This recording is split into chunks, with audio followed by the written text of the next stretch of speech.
जी नाज़रीन, मीरपुर बठोरो में सारियुनि जे अघनि में वॾे पैमाने ते लाथ ऐं गैर क़ानूनी कटौती जे ख़िलाफ़ शहरी इत्तेहाद जे सॾ ते सवें आबादगारनि ऐं शहरियुनि सियासी समाजी तंज़ीमुनि जे अॻुवाणनि शहर जे अली बंदर चौक खां एहतिजाजी रैली कढी माइन स्टॉप ते सिजाल हैदराबाद रोड ते धरणो हणी छॾियो आहे।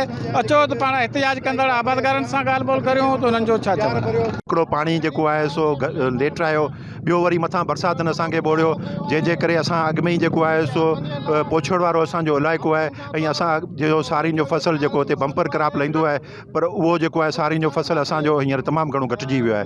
ऐं मुतालबो थो करियां त असांजे पासे वारो शहर सजावल आहे जंहिंमें 44,000 ऐं 46,000 रुपया हले पियो, पर हिते 39,000 रुपया अघु आहे, जेका सरासर नाजाइज़ी नाइंसाफ़ी आहे।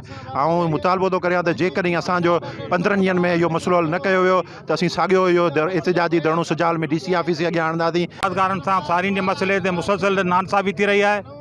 इन करे अॼु असां इहा एहतिजाज जो आबादगारनि, ज़मीनदारनि, वापारी, सियासी समाजी माण्हुनि ते मुश्तमिल अॼु एहतिजाजी मुज़ाहिरो कयो आहे। असांजो मुतालबो आहे ज़िले इंतिज़ामिया खां त फौरी तौर ते सारियुनि में जेकी कटौती थिए पई उहा बंदि कई वञे।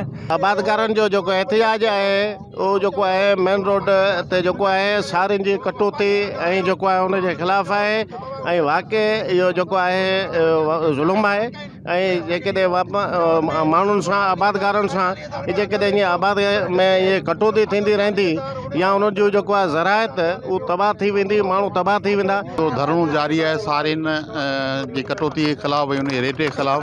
असां वापारी एसोसिएशन तरफ़ां उनजे जमायत जनरल सेक्रेटरी ऐं नुमाइंदा जमायत वियूं ऐं उन सां गॾोगॾु आउं आबादगार विया। त आउं चाहींदुसि त हिकु वफ़द ठाहींदासीं जेको आबादगारनि जो ऐं मिल उन एसोसिएशन जे विच में ॻाल्हियूं करे त जीअं मसइलो आहे त उनखे हल कयो वञे। आकाश ज़ोर, KTN न्यूज़, मीरपुर बठोरो।